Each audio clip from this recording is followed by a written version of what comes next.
मकबूजा जम्मू कश्मीर पर जबर के साए में एक और ईद गुजर गई। हर नारवा पाबंदी कश्मीर पर मुसल्लत है। आज़ादी सिर्फ भारतीय फौज को है।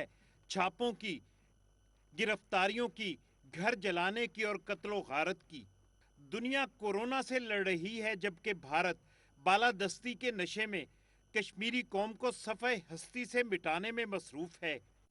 जुल्म, नाइंसाफ़ी और बेइतनाई की आंधी मकबूजा जम्मू कश्मीर में पूरे ज़ोरों शोर से चल रही है, बल्कि ये कहना चाहिए कि चलाई जा रही है, क्योंकि आलमी इक़्तिदार वाले 100% अपने मुआशी फ़वाइद के असीर बने हुए हैं। 1945 में अक़वाम मुत्तहिदा इस अम्र के लिए तो नहीं बना था कि बड़ी ताकतों का आला कार बनकर रह जाए। कश्मीरी कट रहे हैं, मर रहे हैं, एहतजाज कर रहे हैं, इंसाफ के लिए, अदल के लिए, इंसानियत के लिए। लेकिन दूसरी जानिब क्या है? 8 लाख फौज, जदीद असलहा और इंसानियत सोज कवानीन। ऐसे में खुद ही फैसला कीजिए, क्या कश्मीर इंसानों का मस्कन है या भेड़ बकरियों का? और चरवाहों के हाथ में लाठियां नहीं, बंदूकें हैं, जिससे जो चाहें सलूक करें, जिसे चाहें अबदी नींद सुला दें।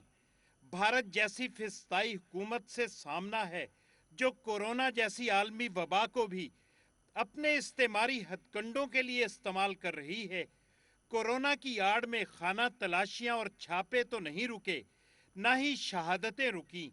पुलिस तो रात को लेते हैं, जगह जगह छापे पड़ते हैं, तोड़ फोड़ होती है, और ऐसे बाप के बदले बेटे को लेते हैं, बेटे के बदले बाप को लेते हैं, और छोटे छोटे बच्चों को लेते हैं, और पता नहीं फिर कहाँ ले जाते हैं। पता भी नहीं चल रहा है कि जम्मू कश्मीर में इस वक्त क्या हो रहा है। मकबूजा जम्मू कश्मीर में गैर कानूनी काबिज भारतीय फौज के मुजालिम घर घर तलाशी और बुनियादी इंसानी हकूक की खिलाफ वर्जियों पर मकबूजा जम्मू कश्मीर के आलमी शोहरत याफ्ता इंसानी हकूक के कारकुनों का जमीनी हकाइक के बारे में कहना है। Because violence is a vicious cycle. If government of India promotes their violence, it's not going to end there. There will be responses from the others as well. मस्जिदों पर ताले पड़ गए, घरों से निकलना दुश्वार कर दिया गया, कारोबार करना मसदूद कर दिया गया। कितनी ईदें, कितने रमजान आए और गुजर गए। हमेशा यही किया गया कि इबादत तक से रोक दिया गया। हकीकत यह है कि दिल्ली सरकार कश्मीरियों के इज्तिमात से शदीद परेशानी का शिकार है। जनाजों पर पाबंदियां इस तरह से आयद की गईं कि अब लाशें भी नहीं दी जाती। जामे मस्जिद श्रीनगर, हजरत बल और दीगर तमाम अहम मकामात पर ताले लगाकर ये सोच लिया गया है कि इस तरह से तहरीक रुक जाएगी।